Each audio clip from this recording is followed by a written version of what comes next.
Muchas gracias a todos por su presencia.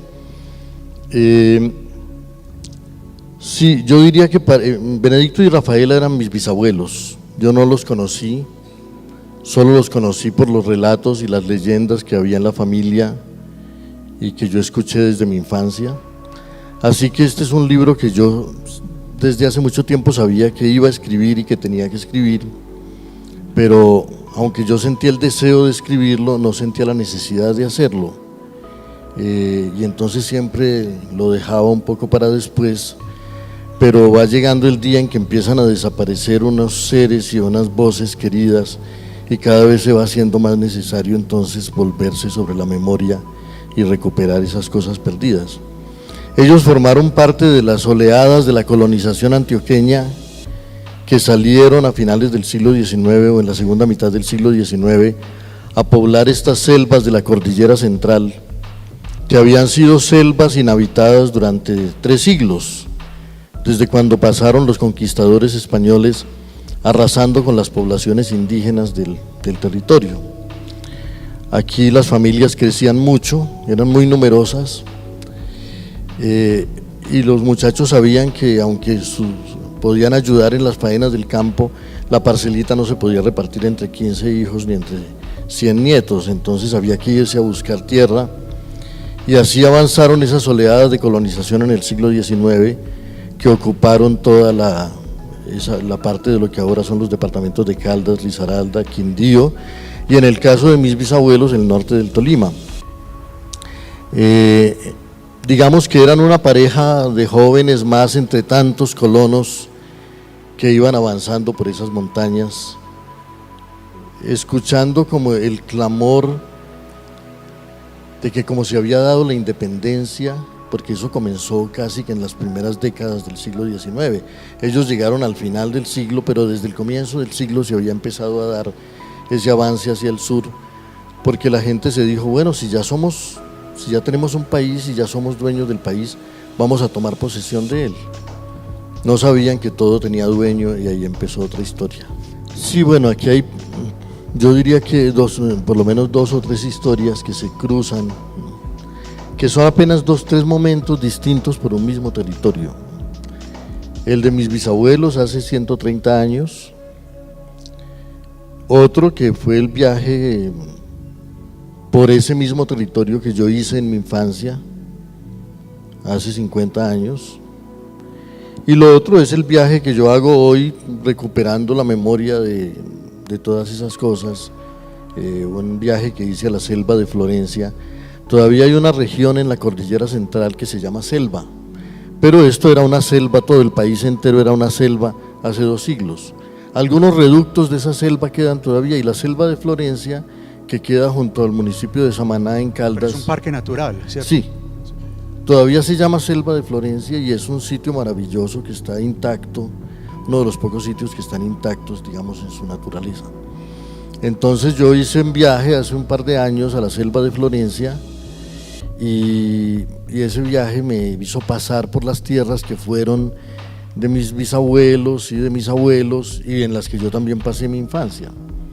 Ahora, la primera, una parte de esa historia es la historia de la colonización y de cómo fue ocupado ese territorio, y cómo vivieron ellos allí durante 70 años de paz, diría yo, entre los tiempos de la colonización y mediados del siglo XX.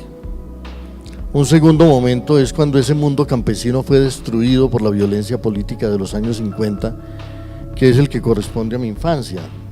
A mí no me tocó presenciar el esplendor del mundo campesino como yo se lo oía contar a mi tío y a mis abuelos y a mis padres y a mis bisabuelos, a mis abuelos, pero sí me tocó ver el desgarramiento de ese mundo, porque yo pasé la infancia huyendo de pueblo en pueblo porque ya estaba la violencia entre liberales y conservadores, y entonces yo vi cómo se destruyó el mundo campesino a mediados de siglo.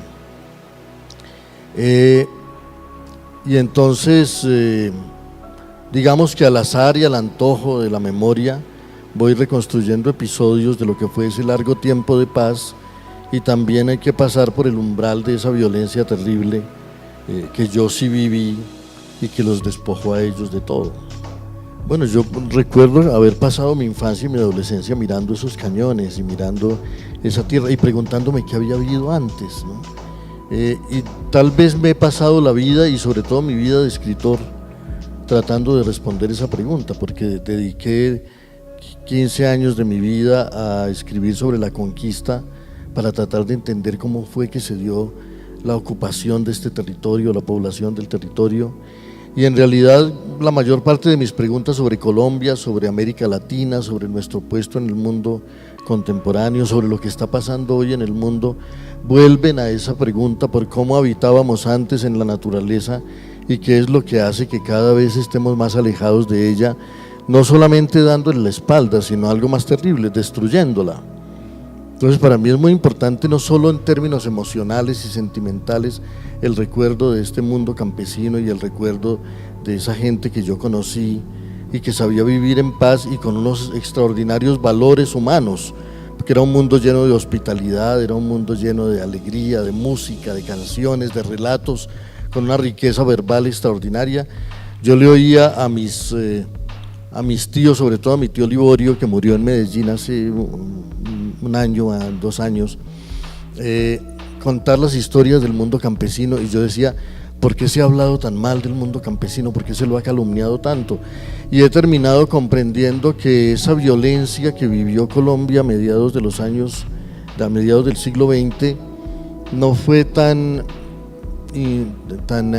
espontánea y tan caprichosa como parece, sino que detrás de eso estaba algo que fue diseñado en el mundo después de la Segunda Guerra Mundial, que fue una teoría del desarrollo según la cual todos los países tenían que sumarse a un proyecto urbano, industrial, y darle la espalda a la naturaleza y darle la espalda al mundo campesino. O sea, el mundo campesino fue arrasado en Colombia, no simplemente porque hubiera una violencia entre liberales y conservadores, detrás de todo eso estaba orquestada una teoría del desarrollo que hacía que los campesinos había que arrojarlos a las ciudades, pero aquí no había en las ciudades ni industria ni nada de eso, llegaron a encontrar solamente marginación y sufrimiento, y Colombia, después de la paz que nos dio ese mundo campesino, ha vivido hundida en la violencia durante décadas, y en estos días están florecidos los guayacanes, porque ayer viniendo de Medellín vi muchos por las montañas. Sí, lo llamaron Guayacanal porque Guayacanal es un bosque de guayacanes, ¿no? Y para los colonos fue muy duro avanzar, porque es que había que abrirse camino con hachas y machetes por unas guaduales que duraban provincias enteras, y ocupar el territorio fue muy difícil, no solo por el hecho de que la naturaleza era tan agreste y tan exuberante, y el territorio tan quebrado y tan accidentado, tan montañoso, sino porque todo tenía dueño. Los campesinos, los colonos creían que eso era un mundo virgen que estaba en el primer día de la creación, pero el rey de España le había dado a don Felipe de Villegas y Córdoba 200.000 hectáreas en la región de lo que ahora son Sonsón y Abejorral, y al sur de eso estaba la concesión Aranzazu. Que será más grande todavía. Las 500.000 hectáreas dicen algunos que tenía, que el rey de España le había dado a don José María de Aranzazu, con la condición de que hiciera un camino que llevara desde estas montañas de Antioquia hasta el río Magdalena y que empatara con el camino que sube a la sabana. ¿Cuál era ¿Existe esa carretera hoy o no? No, los Aranzazu tuvieron durante más de medio siglo esas 500.000 hectáreas, pero el camino no aparecía jamás. Ahora, esos caminos eran muy difíciles. La historia de Colombia es la historia de la dificultad para tender caminos y construir carreteras y para unir el territorio. El territorio todavía está muy aislado. A mí todavía me alarma que sea tan difícil ir, por ejemplo, de Jardín a Sonsón. No encuentra uno por dónde, ¿no? Que sea imposible ir de Mariquita a Victoria Caldas, que está a 15 kilómetros, ¿no? Que uno no pueda ir del Líbano a Villahermosa, que está a 15 kilómetros, porque las carreteras están destrozadas y porque aquí nunca hubo realmente un proyecto de intercomunicar el país. Cuando se construyen carreteras es para unir las capitales, pero no para unir a la gente. Entonces la gente sigue hundida un poco en el aislamiento. Y bueno, todas estas consideraciones extraliterarias que hago, las hago porque también terminan siendo asuntos centrales de la novela y del relato, ¿no? La dificultad de los colonos para abrirse camino por esas montañas y el hecho de que descubrieran cuando ya llegaban por fin a los sitios que había unos dueños que no estaban dispuestos a permitir que la gente llegara. Entonces la concesión Aranzazu enviaba sus personajes a quemar los ranchos y a expulsar a los colonos. Y Aranzazu nunca, nadie lo vio en persona. Era muy difícil encontrarlos, eran los dueños de todo, pero ni siquiera vivían allí y tenían pues unos empleados y unos testaferros y unos señores. Y el principal vocero de la concesión González Salazar y compañía, que era la concesión, la empresa de los Aranzazu, era Elías González, personaje que fue muy importante porque él sí hizo el camino que durante tantos años no se había hecho. Elías González lo trazó y es el camino que va de Salamina a Neira, a Manizales, a Letras, a Mesones, a Padua, donde yo nací, a Fresno y a Mariquita, que fue el camino que él tendió no tanto por cumplir la promesa al rey, que el rey ya no estaba gobernando, ¿no?, sino para unir unas minas que tenía en Salamina con unos tabacales que tenía en Mariquita. Fue muy difícil trazar ese camino porque esos son por ahí está el paso más alto de la cordillera. El páramo de Letras está a 3.700 metros de altura y construir un camino en medio de esos aguaceros, de esa lluvia, de esos pedregales, de esas zonas resbaladizas, de esas nieblas y de esos abismos, costó muchas vidas y muchos sufrimientos. Ahora, los colonos buscaban hablar con alguien sobre la tierra, pero no había con quién hablar, la concesión nunca daba la cara, y un día un colono exasperado en Las Vegas de Neira mató a Elías González, que era el gran vocero de la concesión. Y cuando el gobierno central se enteró de que Elías González había sido asesinado, supieron que iba a empezar una guerra entre los dueños de la tierra y los colonos, y tomaron por única vez en la historia una decisión sabia del gobierno central, que fue repartirle tierras a los campesinos. Nosotros hemos crecido un poco en la leyenda de que en Colombia no hubo nunca reformas agrarias. No hubo todas las reformas agrarias que era necesario hacer para que fuéramos un país pacífico y próspero, pero hubo una reforma agraria en la segunda mitad del siglo XIX, y es que el gobierno de los Estados Unidos de Colombia decidió repartirle tierras a los campesinos, y buena parte de la concesión Aranzazu le fue repartida a los colonos en ese territorio de lo que hoy es Caldas y Risaralda, y en otras regiones del país, y como 3 millones de hectáreas le fueron repartidas a los campesinos. Y de esa reforma agraria hecha a tiempo, y es bueno saberlo porque aquí se discute mucho sobre si las reformas agrarias sirven o no, de esa reforma agraria no solo hecha a tiempo, sino consensuada con los dueños de la tierra para no producir un baño de sangre absurdo, ¿no?, surgió nada menos que la zona cafetera de la que vivió Colombia durante un siglo, lo cual revela cuán importante es hacer las reformas a tiempo.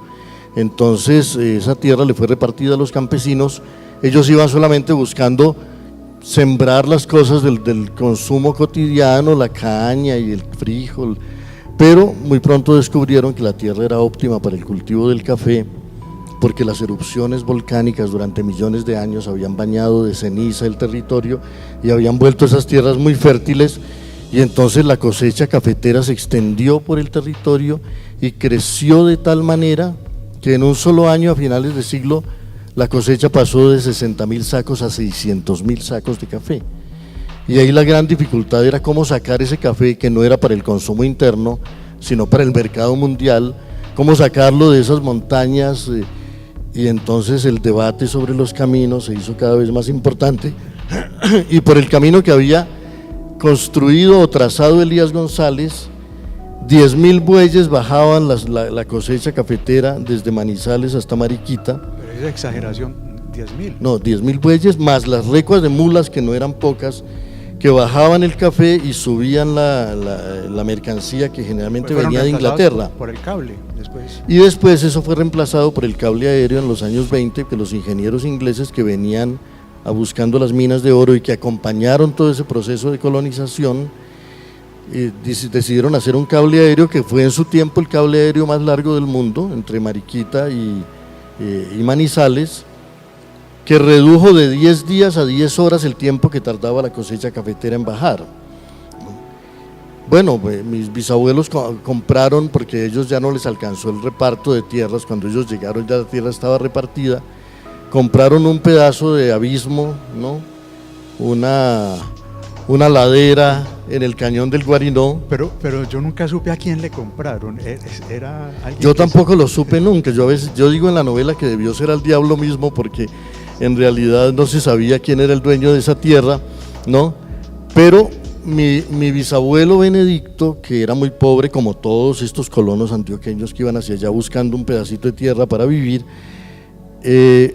descubrió que aunque las tierras parecían despobladas, y como he dicho ya en el primer día de la creación, debajo de esas selvas había tumbas, y esas tumbas estaban llenas de oro, y el recuerdo de los pueblos indígenas, que había sido borrado por la leyenda oficial del país, nacía y volvía a brotar como las llamaradas de las tumbas, para recordarnos que que este continente no tiene 500 años, que eso es un error gravísimo, ¿no? Que somos un continente milenario como hay que ser, ¿no? Entonces mi bisabuelo encontró tumbas de indios, parece que tenía cierto talento para encontrar esas huacas, y fue con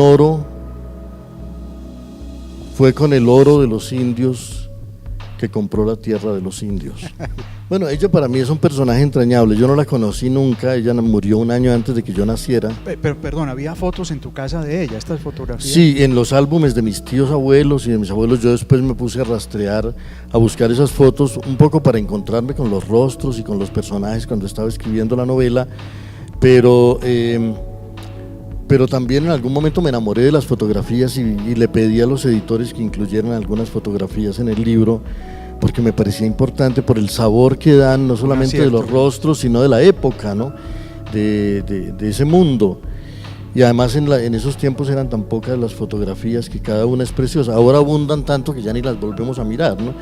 Pero en esos tiempos además transmitían una información que para nosotros hoy es muy valiosa. Bueno, uno crece en la leyenda de que la historia la hacen unos cuantos grandes héroes y unos cuantos grandes próceres, pero la historia la hace la gente, y generalmente la gente anónima, y generalmente la gente cuyo rostro y cuyo rostro se olvida, y cuyo nombre se olvida. Pero había dos clases de seres invisibles en esa gran saga de la construcción de estas naciones nuestras. Los hombres que de todas maneras abrían los caminos y tumbaban los árboles y abrían las parcelas y sembraban y todo esto, y las mujeres, que me parece que son las que fundaron un mundo realmente, porque es que un mundo se hace habitable, y volver habitable una selva. Yo diría que esta novela tiene algún sabor bíblico por el hecho de que están poblando por primera vez un territorio, y eso parece una historia antiquísima, y en el mundo es una historia antiquísima, pero aquí es una historia de hace 150 años, ¿no? Cómo se convirtieron las selvas primitivas en sitios habitados por las comunidades, por las sociedades. Y eso para eso no basta, digamos, construir unas casas y tumbar unos árboles. Hay que crear costumbres, rituales, ceremonias, y ese mundo del cuidado, del afecto, de la hospitalidad, de la cortesía, de la higiene, de la responsabilidad, era la labor de las mujeres, de esas madres que son, pues yo hablo de mi bisabuela, pero es la bisabuela de todas las familias, porque estas historias que le pasan a una familia les pasaron a incontables familias en esa tierra. Y el recuerdo que ella dejó en la familia a mí me conmovió mucho, porque para cada cosa había algo que recordar de ella, de su relación con la comida, de su relación con las casas, con las habitaciones, con los adornos, con las flores, con los animales. Y yo siempre me preguntaba, ¿qué ser tan maravilloso? Yo, ¿por qué no lo conocí nunca? pero después fui descubriendo que en las virtudes de mis tías y de mi madre y de mis hermanas quedaban como huellas de todo lo que se contaba que había sido mamá Rafaela, como la llama todo el mundo en la familia. Y entonces pues para mí se volvió no solamente un ser entrañable, sino el símbolo de cómo se hizo habitable un mundo y cómo se crearon unas costumbres, esas que desdichadamente destruyó la violencia, pero que fueron en una época la vida de muchísima gente.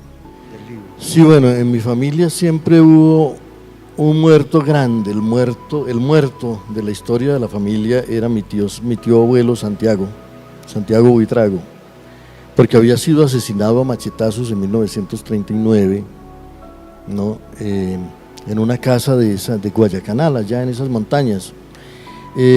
La familia a veces hablaba del tema, pero siempre el tema era como un poco vedado y los niños no teníamos que enterarnos mucho de manera atroz como el tío había muerto, pero había una señora que nos crió a nosotros, fue mi nodriza, nos crió a mis hermanos y a mí. Después descubrí que había criado también a mi madre y después descubrí que había criado también a mi abuelo, ¿no?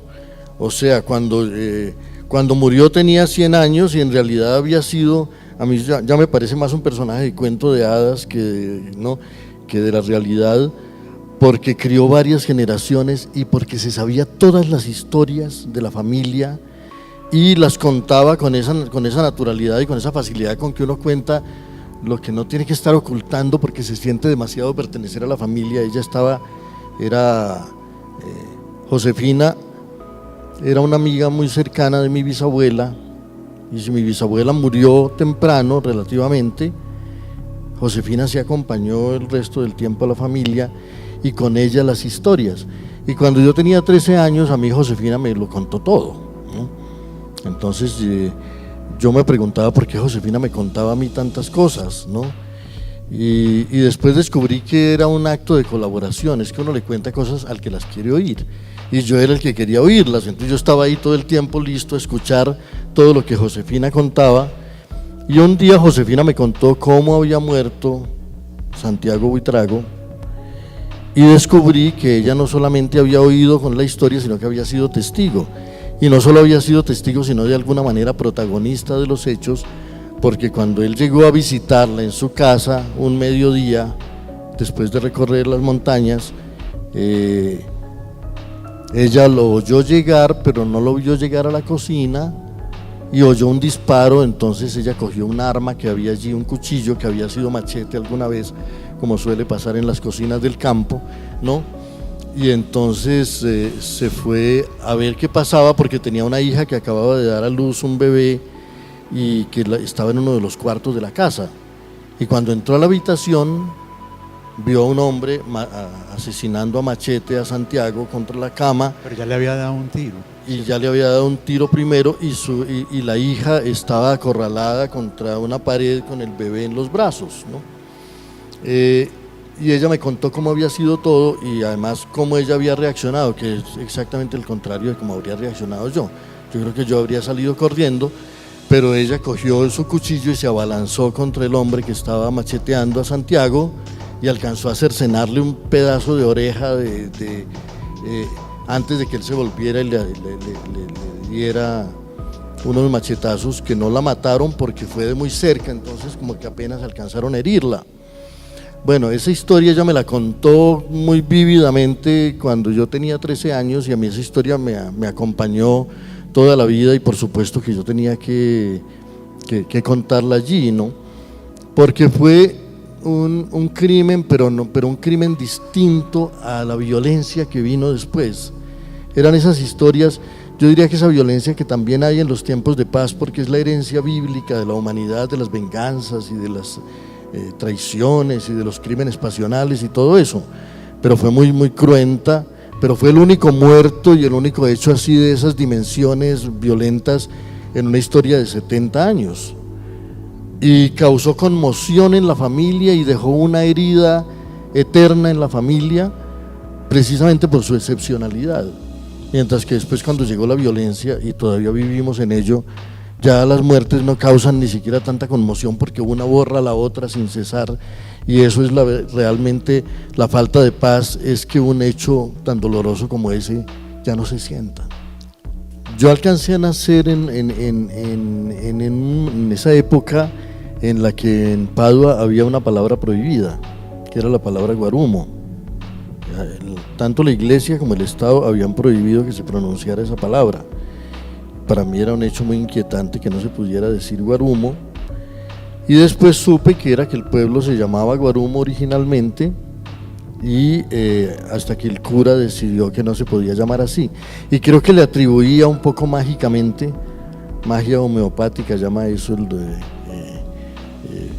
Fraser, creo le atribuía un poco al nombre y a sus connotaciones indígenas los hechos de barbarie o de violencia que ocurrieran en el pueblo. Entonces decidió que había que civilizar al pueblo cambiándole el nombre, y como había estado primero en Tierra Santa y después había hecho un viaje por Italia, cuando pasó por Padova descubrió que así era como él quería que fuera el pueblo donde era párroco, y entonces cuando llegó ordenó que el pueblo cambiara de nombre y en vez de ser Guarumo se llamara Padua. La gente siguió diciendo Guarumo, entonces hubo que tomar medidas más drásticas, ¿no? Prohibir la palabra Guarumo en una alianza entre la iglesia y el inspector de policía, y cobrar una multa a todo el que dijera la palabra Guarumo, ¿no? Y fue así como fueron imponiendo el nombre de Padua, que finalmente se abrió camino, ¿no? Entonces, claro, para mí era muy importante contar esa historia que para mí, digamos, como escritor tiene un sentido muy profundo porque buena parte de nuestra historia tiene que ver con eso, ¿no? Con la manera como había que prohibir ese mundo indígena, como había que borrar esa naturaleza original. Aquí Germán Arciniegas dijo alguna vez que aquí no había habido un descubrimiento de América, sino un cubrimiento de América, ¿no? Que todo lo que había aquí fue cubierto por lo que llegó de afuera, ¿no? Las religiones, las costumbres y las palabras, por supuesto. Y yo escribí un libro sobre Juan de Castellanos, el poeta de la conquista, que vivió una de las tragedias más grandes que puede vivir un escritor y un poeta, y es querer nombrar un mundo con una lengua que no alcanza, porque aunque la lengua castellana era una lengua ya tan madura que estaba en vísperas de escribir el Quijote, cuando llegó a América, un poeta que quisiera cantar el mundo americano con esa lengua tan hija ilustre del latín y del griego que había llegado de Europa, descubría que esa lengua enmudecía ante América porque no tenía palabras para nombrar nada de lo que era específicamente americano. No tenía palabras para los árboles, ni para los pájaros, ni para los pueblos nativos, ni para sus costumbres, ni para sus indumentarias, ni para los sitios, ni para los climas. Entonces Juan de Castellanos, como un buen hombre del Renacimiento, tomó prestadas palabras de las lenguas indígenas del Caribe y de los Andes para llamar todo lo que no tenía nombre en castellano. Y su poema, escrito en octavas reales, a la manera de Ludovico Ariosto, se fue llenando de yarumos y de guayacanes y de canoas y de caimanes y de anacondas y de chigüiros y de bohíos, ¿no? Y cuando el poema llegó a Europa nadie entendió nada, ¿no? Guanábana, yarumo, ¿no? Y todavía en el siglo XIX don Marcelino Menéndez Pelayo, gran polígrafo español que tuvo al menos el mérito de leer el poema completo, es el poema más extenso de la lengua castellana, dijo que Castellanos era un buen versificador y que narraba historias amenas, pero que había llenado su poema de tantas palabras bárbaras y exóticas que afeaban la sonoridad clásica de la lengua, que en realidad no había hecho un poema sino un engendro monstruoso. Y fue así como fue asumido el mestizaje de la lengua, ¿no? Y el esfuerzo asombroso y maravilloso de Juan de Castellanos por nombrar este mundo americano. Entonces, detrás del esfuerzo del padre Faustino por borrar a Guarumo y por poner a Padua, está toda nuestra historia de cómo había que reemplazar el mundo americano por el mundo europeo y había que negarse a habitar este continente. Y de ese pueblo, Padua, fue donde tuvieron que huir ustedes. Ese era un pueblo conservador. Sí, era un pueblo conservador. Ahí era donde había solamente 11 liberales. 11 liberales, uno de los cuales era mi padre. Bueno, alrededor de Padua estaba, o al lado de Padua estaba Guayacanal, o está Guayacanal. Y era la tierra de mi madre, de mis abuelos maternos y de mis bisabuelos. Mi padre, que era liberal, se había casado con mi madre, que era conservadora. Yo por eso nunca creí el cuento de que tenían que odiarse, porque ellos se querían mucho y se besaban detrás de las puertas. Entonces yo no creía que fuera natural que los conservadores odiaran a los liberales, ¿no? Entonces, pero mi padre vivía en ese pueblo de solo conservadores, donde había solo 11 liberales, un poco suicidas, porque siempre aparecían las 11 papeletas liberales los días de elecciones, ¿no? Entonces yo recuerdo el día de mi infancia en que entraron los pájaros a matar a los liberales en el pueblo. Lo cuento con cierto detalle en la novela, de manera que no se los voy a contar a ustedes ahora, ¿no? Pero muchas veces en mi infancia tuvimos que salir huyendo. La primera vez huimos hacia Manizales. Cuando mi padre pensaba que se habían tranquilizado las cosas, volvía al pueblo. Después huimos a Pereira. Y después un día le dijeron a mi padre que había un sitio de solo liberales, donde no lo iban a matar, y entonces nos fuimos para allá. Y huyendo de la violencia llegamos al corazón de la violencia, que era Santa Teresa, un corregimiento del municipio del Líbano, donde no había policía, no había ejército, no había cura, y todo estaba bajo el poder de una alianza de desquite y sangre negra, que eran los dos bandidos más temibles de la época.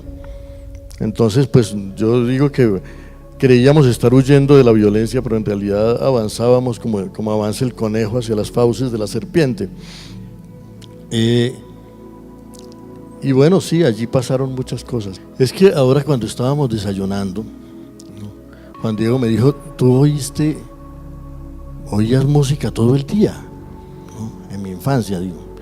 Y yo le contesté: sí, todo el día y toda la noche, porque las cantinas estaban permanentemente echando música. Y entonces, pues claro, yo reconstruyo un poco mi memoria con las canciones que oía, no solamente con las que oía en las cantinas y en los bares y en los cafés del pueblo, sino porque mi padre era músico, tocó guitarra y cantó desde los 10 años hasta los 90, ¿no?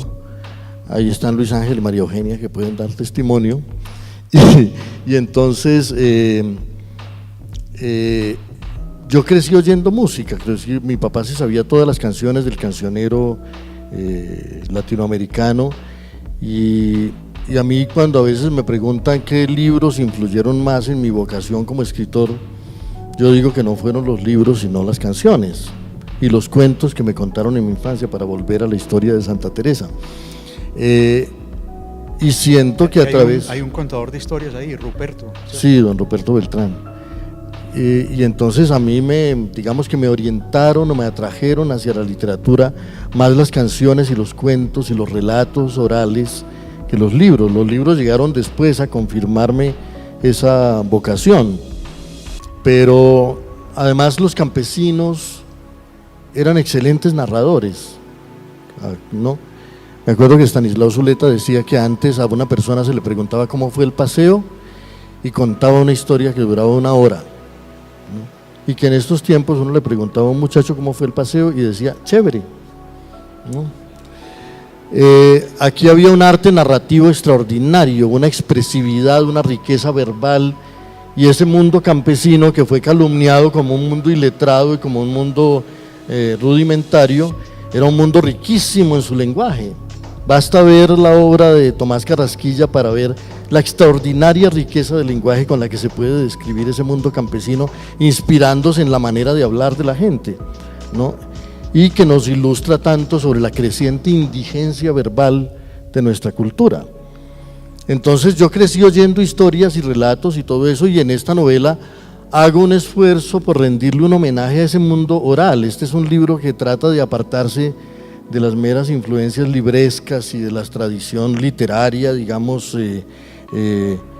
con mayúsculas, porque hay una literatura de la vida, hay una literatura del relato, una manera de verbalizar los hechos, las circunstancias, las historias, que es extraordinaria, y porque las lenguas las hicieron los pueblos y no los académicos. Amor en tinieblas, de Mari Ramia, ¿no? Una canción que yo oía siempre a los 6 años en Santa Teresa, y también le contaba a Juan Diego que como aquí en ese entonces los niños no crecíamos leyendo cuentos de Walt Disney, sino oyendo tangos y historias de despecho y de abandono, ¿no? Mucho antes de que conociéramos el amor ya lo habíamos perdido muchas veces. Claro, es que además hay que situarse en Santa Teresa al atardecer, cuando avanza la niebla y no hay electricidad y el mundo se va sumergiendo. Y así como en los partidos de fútbol uno los está viendo, pero hay alguien que se los está contando, en esos tiempos uno veía caer la noche y la niebla, pero había una canción que le estaba describiendo lo mismo que uno estaba viendo, y era esa, ¿no? Y esta, Un amor que se me fue. Ah, eso es maravilloso. Yo siempre creí que era una canción colombiana, y claro que lo es, pero no por su origen, sino por afinidad, por las afinidades selectivas. Senderito de Amor se llama, la compuso Ventura Romero, y aquí se oía mucho en Colombia, y se oye mucho todavía por todas partes, y claro, yo la oí en mi infancia y quedé marcado por ella. Y Luz de Luna. También, claro, esa me parecía un poco más siniestra, pero por eso me gustaba. Yo quiero luz de luna para mi noche triste, para sentir divina la ilusión que me trajiste. Claro, y es que hay una parte más misteriosa que dice, ¿cómo es? Y siento tus cadenas arrastrar en la noche callada, y a mí me estremecía un poco eso, ¿no? ¿Qué podía significar? Me decía yo, y siento tus cadenas arrastrar en la noche callada, ¿no? Bueno, era perfecto para ciertas atmósferas siniestras, y cuando llegó la violencia, más todavía.